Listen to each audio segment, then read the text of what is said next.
Olá, eu sou Martim Medeiros, médico de família da APS Santa Marcelina e da Secretaria Municipal de Saúde de São Paulo, professor da Faculdade Santa Marcelina e professor da Unifip. E venho hoje continuar nosso diálogo sobre o protocolo de manejo clínico do coronavírus na atenção primária à saúde, envolvendo todos os profissionais e discutindo o papel da atenção primária nessa grande pandemia, né? Estão discutindo o papel do agente comunitário, do médico, do enfermeiro, do auxiliar de enfermagem, do dentista, de toda a equipe de saúde bucal, dos profissionais do NASF, né? Das nossas ações intersetoriais com a educação, com a assistência social, para que de fato nós consigamos ter um atendimento resolutivo e célere para todas as pessoas que precisam da nossa assistência, precisam que a atenção primária seja, de fato, a porta de entrada do sistema e coordenadora do cuidado. Nós sabemos que, a partir de novembro, dezembro do ano passado, foram diagnosticados os primeiros casos, né, de Covid-19. Na época ainda não se sabia exatamente o que era essa doença. Depois se descobriu que ela era uma virose, né, provocada por um novo coronavírus, né, determinado, chamado hoje de SARS-CoV-2, que causa essa situação, essa doença que tanto tem prejudicado o mundo inteiro, né, e provocado uma série de desafios para todos os processos de atendimento na saúde pública em todos os níveis de assistência. Nós sabemos que a letalidade do Covid-19, ela varia a partir da faixa etária. Ela é muito maior, como essa tabela mostra, em pessoas acima de 80 anos, chegando próximo de 15%, de 70 a 79 anos, cerca de 8%, e ela vai diminuindo. Mas é muito importante que a gente ressalte, enquanto atenção primária, que todas as pessoas têm que estar envolvidas, né? Hoje, os novos estudos já mostram que 80% das pessoas que transmitem são assintomáticas, e nós sabemos, né, que muitas pessoas jovens são assintomáticas, né? Então, o isolamento social de todas as pessoas, também das pessoas mais jovens, é fundamental para que nós possamos, né, diminuir essa taxa de infectividade, achatando a curva de transmissão, dando possibilidade de atender os casos graves, né, em leitos de UTI, em leitos de emergência. Se nós não fizermos essa discussão que a letalidade é de fato mais importante em pessoas idosas, mas que todas as pessoas têm que estar comprometidas com o isolamento social, os desfechos não serão positivos e nós poderemos, né, ter uma série de situações de muito sofrimento para grande parte da nossa população. Nós sabemos que o quadro clínico da Covid-19, ela é variada, né? Existe, né, como definição que os seguintes sinais e sintomas são os mais presentes, não é? Febre, a partir de 37,8, lembrar que nem todo mundo tem febre, cerca de 20% dos pacientes são afebris. A tosse, geralmente uma tosse não produtiva, né? Inicialmente, que depois pode se tornar produtiva. A dispneia, que é um sintoma, que é um marcador de gravidade, não é? A dispneia, quando presente, não é? O desconforto, a insuficiência respiratória, a taquipneia, não é? A saturação abaixo de 95%, a oximetria no ambiente, é um marcador de gravidade. Nós temos ouvido muitos relatos, né, de perda do olfato, que é a anosmia, e a digeusia, que é a perda do paladar ou a modificação do paladar. É muito comum, os nossos pacientes têm relatado muitas dores no corpo, né, mialgia, fadiga, inapetência, não é? Sintomas respiratórios superiores são menos comuns, mas existe também rinorreia, aquelas síndromes catarrais menos presentes, mais importantes, e sintomas gastrointestinais também, diarreia, né, também tem aparecido. Então, é um quadro clínico muito variado, não é? E nessa época, quando você tem esse sintoma fundamentalmente respiratório associado à febre, você vai ter a definição da síndrome gripal, que é um ponto fundamental que a atenção primária se depare, né? E faça de forma competente essa investigação, triando, não é? Quais são as síndromes gripais graves, que vão precisar internar, que evoluíram para síndrome respiratória aguda grave, que evoluíram para choque séptico, e quais são as síndromes gripais leves, que podem ser tratadas no ambiente domiciliar com todo o cuidado, com todas as recomendações, com toda a medicação, com todo o monitoramento que precisa ser feito pelas unidades, pelas equipes de atenção primária. O diagnóstico, a definição de critério para a síndrome gripal é o que nós já discutimos, não é? Então, você tem invariavelmente um quadro de febre e um sintoma respiratório, a tosse, não é? A dor na garganta, a mialgia, a fadiga, a inapetência, a perda do olfato, a perda do paladar, não é? Sintomas gastrointestinais. Então, se você tem essa combinação, você define uma pessoa como tendo síndrome gripal, e a grande questão é avaliar se essa pessoa que procurou atenção primária, ela tem uma dispneia que a incomoda, uma dispneia importante, e nós vamos definir os critérios, ou se tem uma doença de base, como diabetes, como hipertensão, como insuficiência cardíaca, como nefropatia, que está descompensando, né? E também, nessa situação, seria um caso grave que nós vamos apontar nos nossos segmentos. Uma grande discussão que tem que ser colocado é a importância, né, da testagem, né? E um exame, a maior parte das pessoas que fizeram exames, que já procuraram, que já ficaram adoecidas, fizeram o chamado RT-PCR, né? Que no Brasil é feito pela coleta do SUAB, né? Tanto da nasofaringe quanto da orofaringe. O que é esse exame? Esse exame, ele é a pesquisa do vírus no nosso corpo. Como é que isso é feito? Ele é feito a partir da coleta, né, do SUAB, e a pesquisa nessa secreção, que deve ser bem acondicionada, você tem o RNA viral. Esse RNA viral é amplificado e, se presente nos exames, né, eles vão mostrar que você tem o vírus no seu corpo. Então, é um exame com excelente sensibilidade, de muito boa qualidade. Mas a gente tem que ter alguns critérios para entender, né, a importância desse exame. Veja, algumas vezes ele pode dar falso negativo, ou seja, ele pode não ser detectado. Em que situações? Quando a qualidade da amostra, né, foi feita não da forma mais adequada, não é? Quando a amostra foi coletada numa fase muito precoce ou tardia da infecção. Então, isso é bem interessante. Veja, o PCR, o RT-PCR, né, ele vai ser positivo, ele aumenta a carga viral e aumenta a sua sensibilidade para ele dar positivo, geralmente a partir do 3º dia do início dos sintomas. E permanece assim até o 7º dia. Então, essa é a janela de oportunidade ideal para eu ter uma boa sensibilidade para colher o SUAB.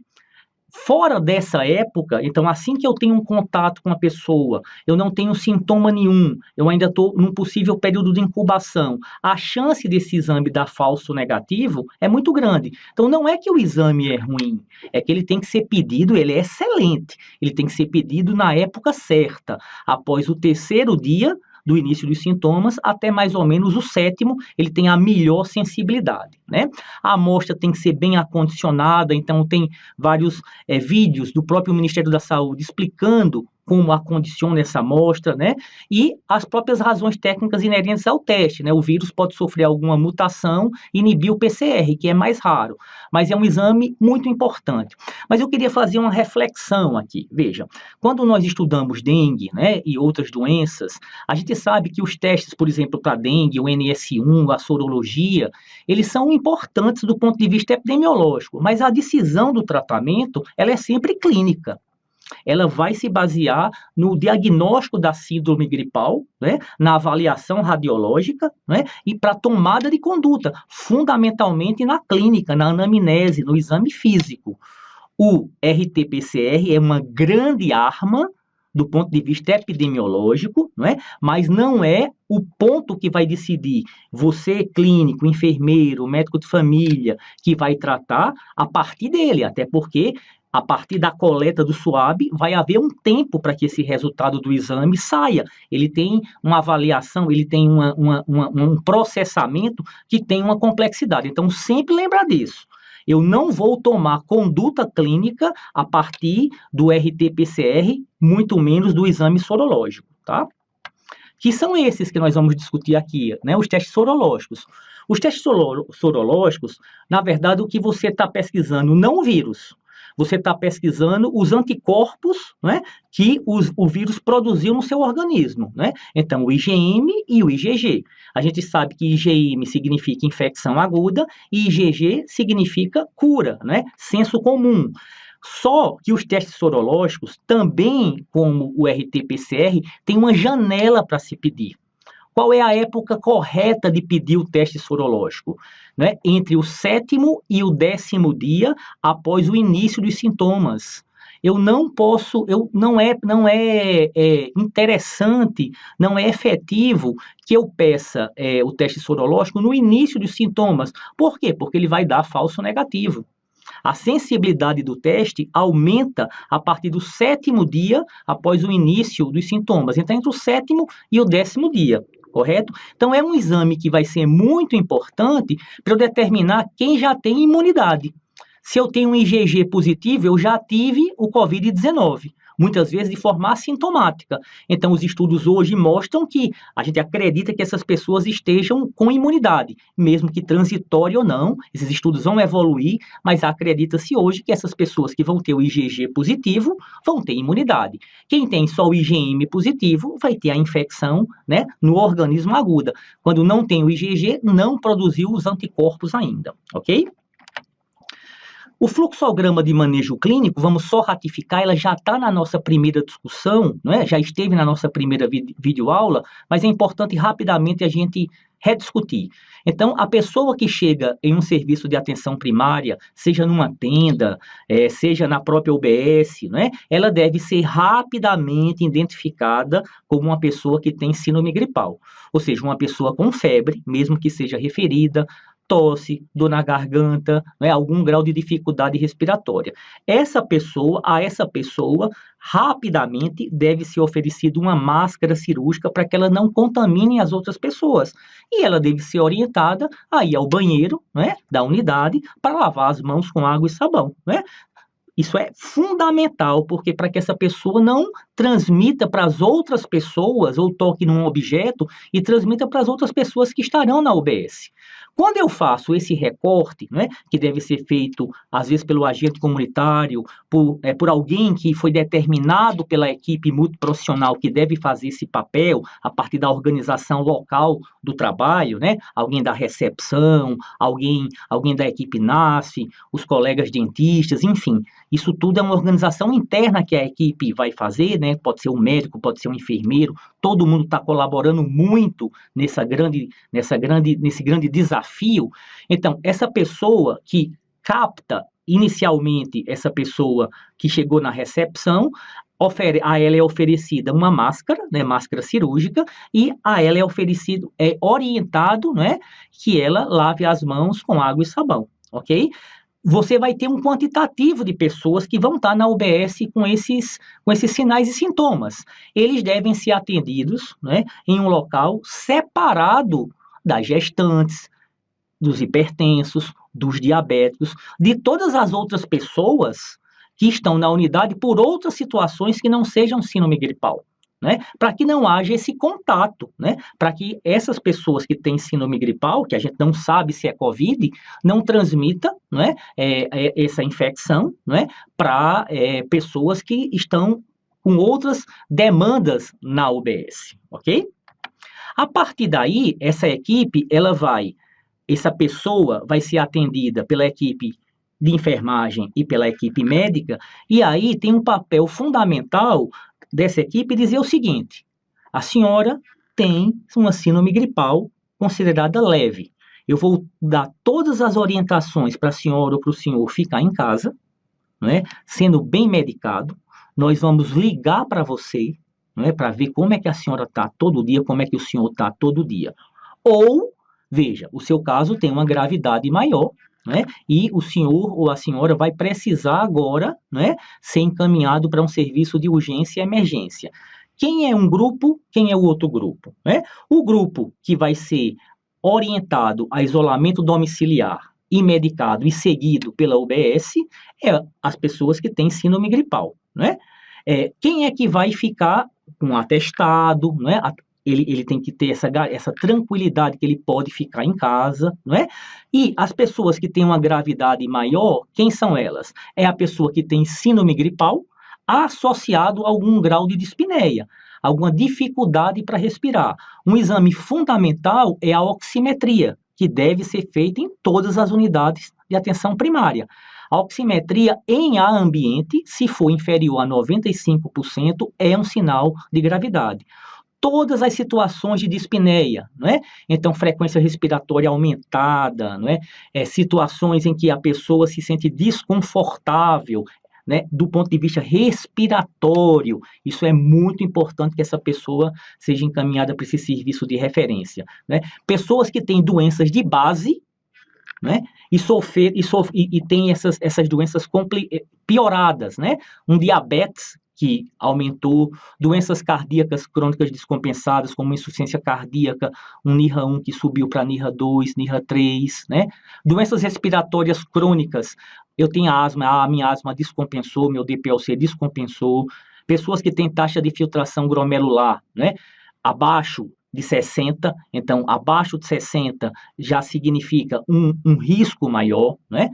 Imunossuprimidos de qualquer natureza, pessoas que estão fazendo algum tratamento com corticoterapia, com imunossupressor, são pessoas que exigem maior a nossa atenção. Pessoas com doenças cromossômicas, né, como, por exemplo, um adulto, uma criança com síndrome de Down, todas essas pessoas que têm essas comorbidades, gestantes de alto risco também, devem ser avaliadas com muito cuidado e com muito critério, e se essas comorbidades apresentam qualquer sinal de descompensação, né, algum grau de descompensação, devem ser encaminhadas para o setor, né, de urgência e emergência, a sua referência na sua região, ok? Todas essas pessoas, isso é muito importante, devem ter notificação imediata. As pessoas com síndrome gripal ou com síndrome respiratória aguda grave. Síndrome respiratória aguda grave é o caso mais grave, como nós já comentamos. É a pessoa com síndrome gripal associada à dispneia ou com comorbidades descompensadas. Mesmo essas pessoas mais graves e também as pessoas apenas com síndrome gripal, febre e um sintoma respiratório, ou mesmo que a febre seja referida, devem ter uma notificação imediata via formulário pelo SUS-VE. Né? Então, é muito importante conhecer esse fluxo para que a gente não subnotifique, para que a gente, de fato, na atenção primária, seja o grande marcador do grau de evolução dessa doença e como ela está se propagando no país inteiro. A partir daí, se for síndrome gripal leve, né, dispneia não está presente, comorbidades não estão presentes, tem sintomas respiratórios e febre, vai ser prescrito a medicação para esse paciente, nós vamos discutir os antitérmicos, dipirona, paracetamol, nós vamos avaliar se essa pessoa precisa usar oseltamivir, porque veja bem, o oseltamivir ele é muito efetivo para influenza. O vírus da influenza é o vírus da gripe, né? O H1N1, todas as outras suas cepas. Quando eu atendo uma pessoa com síndrome gripal, eu não sei se ela tem Covid ou se ela tem gripe por influenza. Então, é muito importante para que não haja uma superinfecção que eu faça o oseltamivir nos pacientes de maior gravidade. A partir daí, nós vamos seguir essa pessoa medicada, bem orientada, por contato telefônico. Né? E é muito importante que nós discutimos que no primeiro vídeo que elas sejam avaliadas a cada 48 horas, mas as pessoas com mais de 60 anos e com comorbidade sejam contactadas por telefone a cada 24 horas. Por que isso é muito importante, meus amigos? Porque isso é fundamental. Porque às vezes a síndrome gripal na COVID começa leve, e ela gradativamente vai piorando. Não acontece na maioria dos casos, mas não é porque um paciente começou bem entre aspas, apenas com síndrome gripal, que no quinto dia, no quarto dia, no terceiro dia, ele vai continuar bem. Então, é fundamental que a atenção primária ligue para essas pessoas a cada 48 horas e para as pessoas de maior risco, ou seja, idosos e pessoas com comorbidades, a cada 24 horas. Anote isso no prontuário, anote da forma correta, como tem no primeiro fast track da aula 1, tá? Da discussão 1, e essa pessoa seja muito bem seguida. A essa pessoa também vai ser orientada todos os cuidados domésticos, né? Que elas devem seguir, né? E ser bem alimentada, ter uma boa hidratação. Tudo bem? Uma dica muito importante é avaliar a situação vacinal para a gripe. Toda a APS fez um grande esforço, né? Nós temos tido muito sucesso na vacina para a influenza, mas avaliar a situação vacinal dessas pessoas também é muito importante. E todos os cuidados domésticos, né? Que tanto a pessoa vai ficar em casa recebendo, como seus familiares também têm que seguir, né? As pessoas não estão de férias em casa, elas estão em isolamento domiciliar. Então, uma série de regras nós vamos comentar aqui rapidamente. Todo mundo já sabe, mas mais para ratificar que a gente faça o melhor isolamento domiciliar. Essa vai ser a principal arma para evitar que não surja, não é, que a pandemia não saia do controle e a gente não tenha leitos de UTI, não tenha respirador para todo mundo. Se a pessoa tem uma síndrome gripal leve, né, essa situação. Se ela tem uma síndrome gripal grave, ela deve ser transportada adequadamente, estabilizado o quadro na UBS na medida do possível em relação ao que a UBS pode fazer, e ela vai ser avaliada para a internação, seja num leito comum ou num leito de UTI a partir da gravidade. Resumindo, todos os pacientes com síndrome gripal e sintomas leves, sem sinais de sintoma de gravidade, né, e sem ausência de comorbidade, vão ser seguidas pela atenção primária, pela estratégia de saúde da família, medicadas, monitoradas, né, em seu domicílio, ok? Todos os casos graves, ou seja, síndrome gripal mais dispneia, mais diminuição de saturação, mais taquipneia, criança com tiragem intercostal, com batimento de asa de nariz, com comorbidades descompensadas, vai ser encaminhada, né? E a atenção primária vai fazer o seu papel de coordenação do cuidado para os serviços de urgência e emergência, para as referências. Aqui está uma tabela com um resumo de todos os sinais e sintomas de gravidade, né? Falta de ar, ronco, cianose, saturação abaixo de 95%, taquipneia acima de 30%, né? Isso é bem importante. A taquipneia, ela se dá acima de 20. Quando você vai estudar semiologia, você vê que taquipneia é acima de 20 no adulto, né? Incursões respiratórias por minuto. A grave é acima de 30, não é?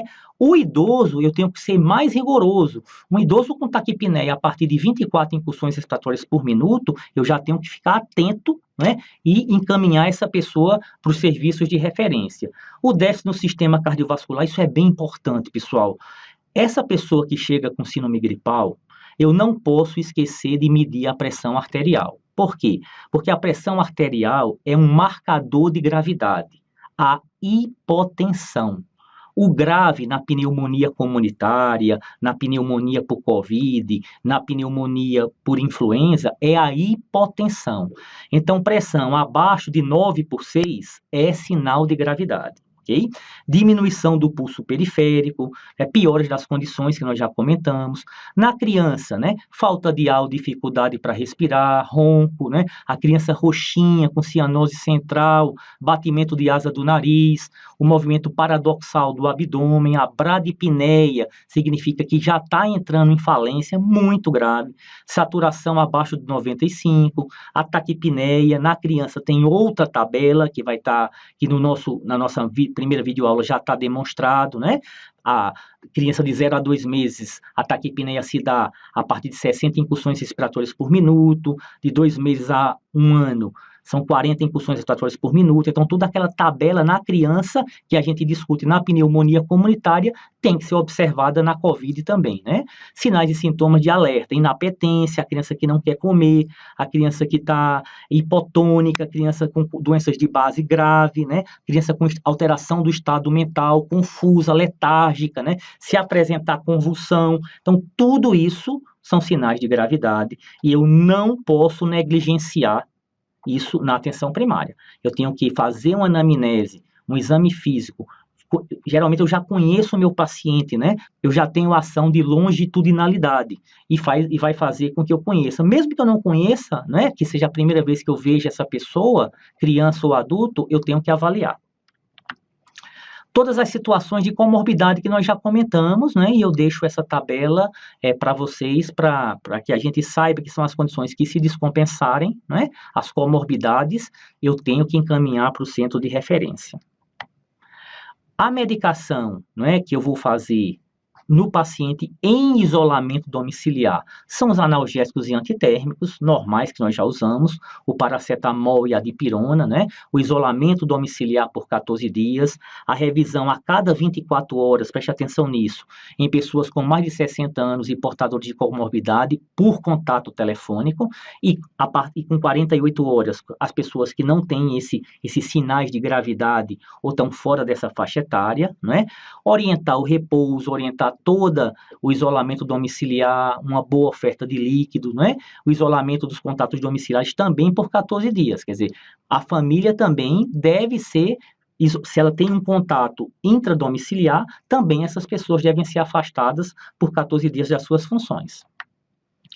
O oseltamivir, como a gente já discutiu, vai ser uma medicação que eu vou prescrever fundamentalmente porque eu não sei se essa síndrome gripal é por Covid ou é por influenza. Então, eu faço o oseltamivir, né, na dose padrão, 75 miligramas de 12 em 12 horas por 5 dias, ajusto a dose na criança, né, principalmente, né, nos casos em que o oseltamivir está indicado, gestantes, idosos, crianças, pessoas com comorbidade, pessoas com patologias pulmonares, cardiopatas, nefropatas, tem indicação de fazer o oseltamivir. Então, eu não vou fazer o oseltamivir para todo mundo, mas para quem tiver indicação. Essas são as principais indicações para a pessoa que fique no domicílio, em isolamento domiciliar, usem o oseltamivir. Tem toda essa lista que eu peço que vocês vejam com calma, ok? Todas as orientações que nós já fizemos na nossa aula 1 são fundamentais, e é papel da atenção primária, isso é educação em saúde, né? Então, a pessoa que está em isolamento domiciliar, a pessoa com síndrome gripal, ficar num quarto isolado e bem ventilado, às vezes a gente sabe que nem sempre isso é possível, as pessoas dividem quartos, então tem que ter, idealmente, um espaço de pelo menos 1 metro da cama do paciente para com quem ele divide o quarto, se possível, não dividir quarto, limitar a movimentação do paciente pela casa, deixar a pessoa dizer, olha, você tem uma responsabilidade sanitária, inclusive de proteger a sua família que você mais ama, né? Então você tem que ficar o máximo de tempo possível no seu quarto com contato mínimo, nenhum contato físico com as pessoas que estão na sua casa. Então não apertar a mão, não abraçar, não beijar, isso é difícil? É difícil.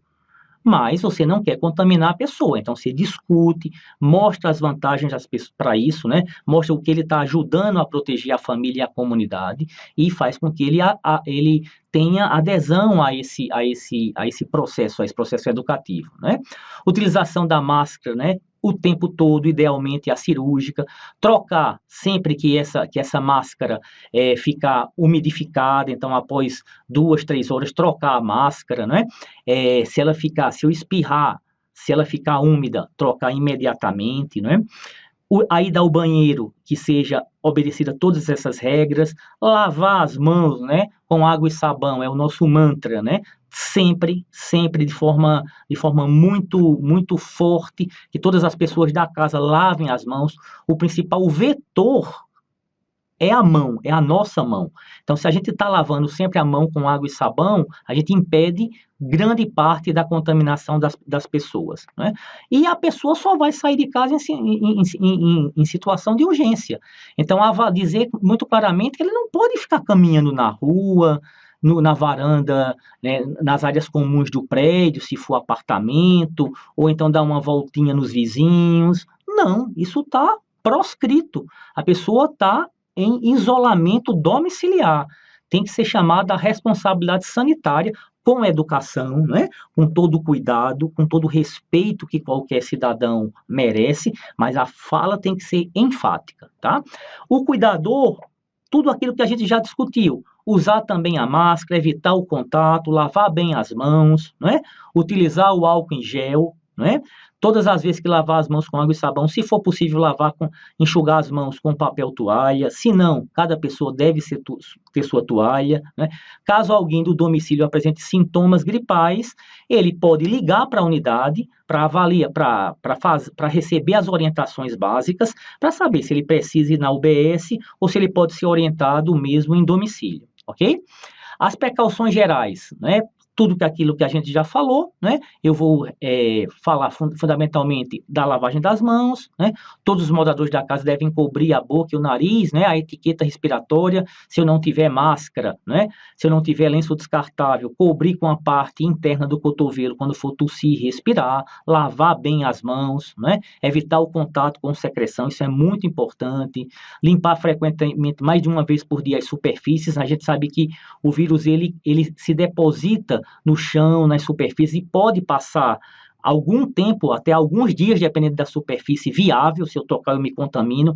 Então, limpar a casa com alvejante, uma parte para cada 99 partes de água, fazer a mesma coisa com banheiros, com toalete, e garantir uma boa higiene da casa, né?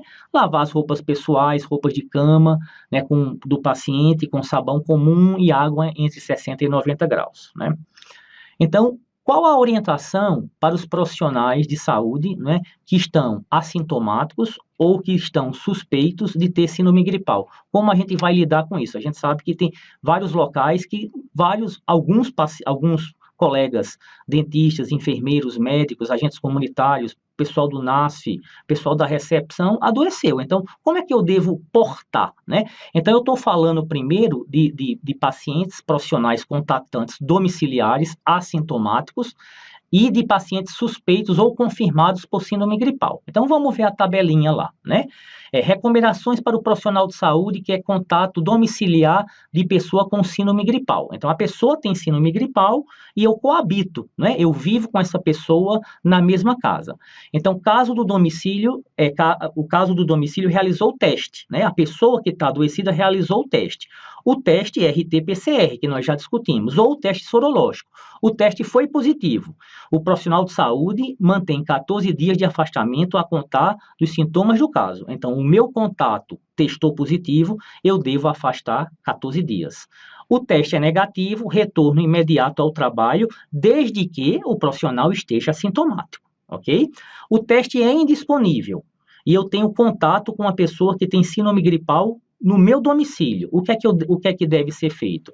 Eu devo afastar esse profissional por 7 dias, a contar do início dos sintomas da pessoa que mora com ele, que tem os sintomas, e retornar ao trabalho após 7 dias, se o profissional permanecer assintomático. Então, se eu não tenho teste e meu filho, minha esposa, meu irmão, meu pai, qualquer pessoa que mora comigo na casa, eu coabito com essa pessoa, eu devo, e não tenho como testar essa pessoa, mas ela tem síndrome gripal, eu afasto esse profissional por 7 dias, a partir do início dos sintomas da pessoa que eu vivo com ela, e retorno ao trabalho após 7 dias, se eu continuar sintomático, ok?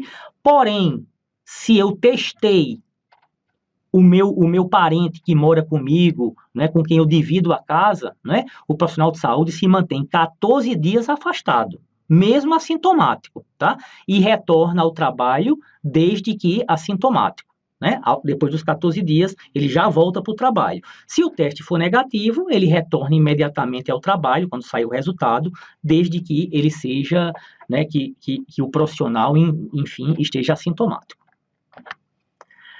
O profissional, né, de saúde com suspeita de síndrome gripal. Então, ele tem febre, né, o profissional tem febre acompanhado de tosse, dor na garganta. Ele deve ser afastado imediatamente do trabalho. O retorno do trabalho vai depender das condições descritas, né? Recomendações para profissionais de saúde com sintomas gripal. Então, veja, se o teste tiver disponível, então eu sou um enfermeiro, um médico, um dentista, um agente comunitário, um colega do NASF, né? uma pessoa que está na recepção, e eu tenho a disponibilidade de teste, né? O teste disponível, que é o RT-PCR, que nós já discutimos, né? Foi negativo. Quais as observações? A partir daí, né, as condições necessárias para a realização do teste sorológico em profissionais de saúde. A partir do 8º dia do início dos sintomas e mínimo 72 assintomático. Vejam, vamos entender direitinho isso. Eu tenho síndrome gripal, tudo bem? Eu tenho clínica e fui afastado. O resultado do teste que está disponível deu negativo. Quando é que eu volto? A partir, mesmo que deu negativo, eu volto a partir do 8º dia do início dos sintomas, se eu estiver com pelo menos 72 horas sem sintomas. Tudo bem? Os sintomas têm que ter acabado há pelo menos 3 dias. E eu tenho que ter pelo menos 8 dias do início dos sintomas. Se o teste for positivo, o profissional deverá cumprir os 14 dias de isolamento domiciliar a contar do início dos sintomas. Então, testou positivo, eu fico 14 dias afastado. Tudo bem? E vou voltar a partir da avaliação clínica de como eu tiver a partir dos 14 dias. Eu estou bem, eu estou sem sintomas, eu volto. Se o teste PCR for negativo, né, eu fico pelo menos 8 dias no início dos sintomas, né, e só vou voltar, né, 3 dias após eu estar assintomático, mesmo com teste negativo. Se o teste for indisponível, né, e mínimo de 72 horas assintomático e mínimo de 7 dias após os sintomas. Então, veja, eu tenho um trabalhador que tem síndrome gripal. Eu não tenho como testá-lo. Tudo bem? Ele vai ficar afastado, né, a priori, os 7 dias. E vai voltar, para que ele volte, além dos 7 dias do início dos sintomas, ele tem que estar há 3 dias sem clínica. Aí ele pode voltar. Tudo bem? Se ele estiver tendo clínica, ele não pode voltar, tá? E, mesmo assim, ele deve usar máscara cirúrgica ao retornar ao trabalho, né? Mantendo o uso até 14 dias do início dos sintomas, para que ele não tenha, para que ele se resguarde e não seja, se porventura ele tiver alguma carga viral, que ele transmita para outras pessoas, que vai ser raro porque ele já está há 3 dias assintomático, ok? O afastamento das pessoas de grupo de risco, né, seguem recomendações do Ministério que sejam feitas pessoas com idade superior a 60 anos, né, pessoas que têm cardiopatias graves ou descompensadas, como insuficiência cardíaca, como cardiopatia isquêmica, pessoa com angina, pneumopatias graves ou descompensadas, asma de moderada a grave, né, DPOC, a partir você pode usar o critério do GINA 19, a imunodepressão por alguma situação clínica, a pessoa é imunodeprimido, doença renal crônica a partir de uma taxa de filtração glomerular inferior a 60, diabetes mellitus conforme juízo clínico, doença cromossômica, né? Com estado de fragilidade imunológica, por exemplo, pessoas com síndrome de Down, né? Se eles forem trabalhadores de alguma forma, colaboradores de alguma forma, ou qualquer doença cromossômica que leve a uma fragilidade imunológica, né? Gestação de alto risco também é importante, e a recomendação é do afastamento dos serviços, né? Se for impossível afastar, que ele fique em alguma situação administrativa, né, que impeça que ele tenha contato com pessoas com síndrome gripais, ok? Todos os pacientes que são graves, nós já discutimos, eles vão ser encaminhados para o centro de referência, né, a partir de uma estabilização inicial e uma comunicação bem feita, uma coordenação do cuidado bem feita com os serviços de urgência e emergência. A notificação, isso é bem importante, deve ser feita de forma imediata. Na suspeita de síndrome gripal, eu já entro na plataforma SUS-VE, a própria UBS, e notifica. É muito importante que não haja subnotificação. Nem sempre eu vou ter o SUABRE para colher na UBS. Não importa, eu notifico mesmo assim, tudo bem? É importante. Depois, com o resultado dos exames, essa notificação é confirmada, né, no local adequado. Mas a notificação imediata da síndrome gripal deve ser feita na própria UBS, né, e sendo o paciente afastado com os CIDs correspondentes, né? Síndrome gripal inespecífica J11, se tiver uma situação que eu tenho uma convicção que é COVID, é o B34.2, e seguir as orientações que a vigilância nos passa e que podem mudar, e a gente tem que ficar atento sempre às novas informações da vigilância. É muito importante que a gente faça esse controle domiciliar por contato telefônico. A coisa que eu queria ressaltar, que é muito importante, é que esse contato telefônico deve ser feito a priori para todas as pessoas a cada 48 horas pela equipe, mas para os pacientes mais graves, idosos, com doenças, com comorbidades, a cada 24 horas. E anotado no prontuário, né, para que a gente possa, de fato, seguir bem essa pessoa. Volto a dizer, por que isso é muito importante? Porque o paciente, ele pode piorar no decorrer. Você atendeu ele no segundo dia dos sintomas, ele estava bem, mas ele pode piorar no terceiro, ele pode piorar no quarto, né? Entre a primeira e a segunda semana, alguns pacientes pioram muito. Então, é muito importante o contato telefônico, não é? Diário, para quem é mais grave, e a cada 48 horas para todas as pessoas, né? Não há necessidade de gravar a conversa e anotar as informações no prontuário do quadro clínico, não é, que o paciente está te passando. Se houver alguma necessidade, se você nota alguma descompensação, você vai orientar se o paciente vai imediatamente a um pronto-socorro, se alguém da UBS vai avaliar em domicílio, sempre bem paramentado, ou se o paciente deve vir à UBS para alguma avaliação, né? Quanto menos contato, ideal, mas aí a avaliação vai ser clínica, ok? Todas as medidas de prevenção comunitária, né, que nós já falamos e já foram ressaltadas na primeira videoaula, eu reforço aqui, peço que vocês leiam com o máximo de atenção. Algumas recomendações especiais, né, gestante e puérperas, até onde a gente sabe, o risco dela não é aumentado, mas de qualquer forma, né, é muito importante que elas sejam priorizadas no atendimento das pessoas que foram vistas como síndrome gripal, né? Porque elas têm um risco maior de desenvolvimento de síndrome respiratória aguda grave. Então, essa pessoa chegou, é uma gestante, é uma puérpera, né? Chegou na UBS, tem síndrome gripal, ela é uma prioridade na avaliação do médico e do enfermeiro, assim como as pessoas acima de 60 anos ou mais. Então, o grupo, a gente sabe que a maior letalidade acontece nas pessoas idosas, embora todo mundo esteja sujeito, né? Então, algumas considerações, uma novidade dessa videoaula, que a gente vai fazer especificamente para os idosos, né? Então, idosos com doenças crônicas devem ser monitorados para que permaneçam compensados, né? Como é que está a hipertensão dele, como é que está o diabetes dele, se ele tem algum grau de oligúria, se ele fez confusão mental, atentar para os sinais incomuns no idoso. Então, o idoso, às vezes, ele descompensa ficando confuso, né? Ficando agitado, ficando muito sonolento, prostrado, com dificuldade respiratória, né? O idoso nem sempre faz febre, né? Ou ele começa a ter uma dificuldade para caminhar, para deambular, pode estar mais sujeito a quedas, né? Tudo que a gente não quer nessa época é um idoso com fratura de fêmur, né? Uma época tão complexa quanto essa, né? Ele pode simplesmente diminuir a quantidade de líquidos ou da sua ter uma certa dificuldade em se alimentar. Isso tudo tem que ser avaliado, né? A disfagia, uma incontinência de um modo geral, maior propensão a desenvolver taquipneia. Então, sempre avaliar o idoso e fazer essas perguntas chaves, né, para ele ou para o cuidador a cada 24 horas. Lembrar que no idoso, a taquipneia, o sinal precoce de infecção respiratória, a gente usa o parâmetro de frequência respiratória a partir de 24. Então, no adulto jovem é mais grave a partir de 30.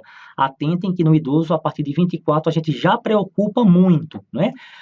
Atenção, né, o idoso ele pode ter um grau maior de anosmia e maior propensão a déficit sensorial, ficar atento em relação a isso. Ele pode evoluir para um estado de confusão mental e delírio, né, na vigência das infecções, né?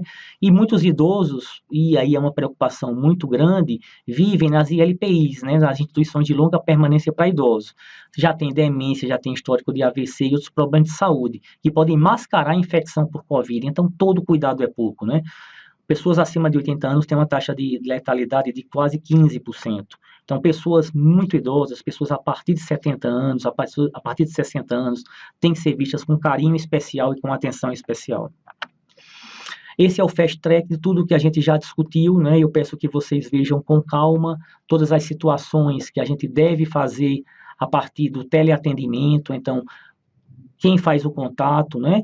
Avaliar que pode ser feito o fast track a partir do agente comunitário, do enfermeiro, do médico, do auxiliar, técnico da enfermagem, do profissional da saúde bucal, se ele se sentir apto para isso, se está acordado isso na equipe, né?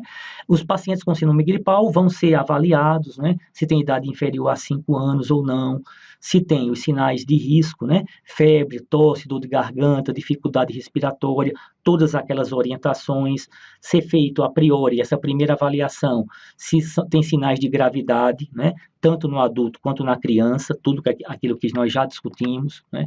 A partir daí, se é transferida essa ligação para o médico, para que o médico avalie, né, se esses sintomas de gravidade vão exigir, né, uma situação de internação ou não, então todas aquelas comorbidades, né, notificar, se não tiver, não precisa, se não tiver sinais de comorbidade, mesmo assim notificar, a gente notifica na síndrome gripal, né, e depois vai confirmar a partir dos exames, quando eles forem feitos, né, fazer com que o agente comunitário participe desse processo, levando a receita e o atestado para o paciente e reforçando as orientações, o agente comunitário também paramentado, para que ele não sofra da infecção, o enfermeiro reavalie a cada 24 horas, né, as pessoas com cada 60 anos, ou o médico, né, sempre é uma questão da equipe discutir quem está mais disponível nesse momento, né, para que isso seja feito com celeridade e com competência, né,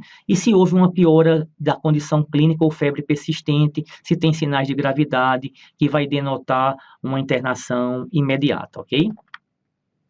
Bom, encerrando esse novo diálogo, eu faço um apelo a que todos os colegas de atenção primária redobrem os cuidados, né? Nós estamos diante de um grande desafio.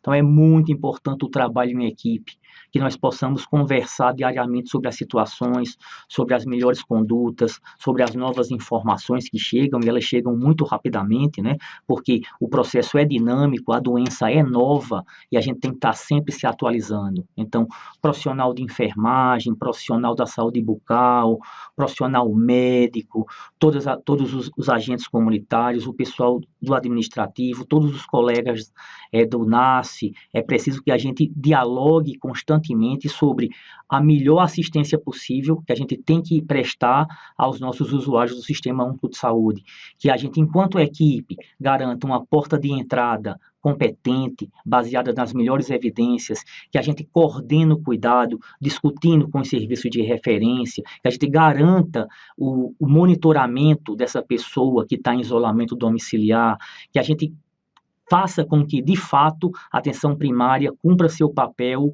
e seja um elemento extremamente relevante no enfrentamento da Covid-19. Muito obrigado e continuamos em diálogo.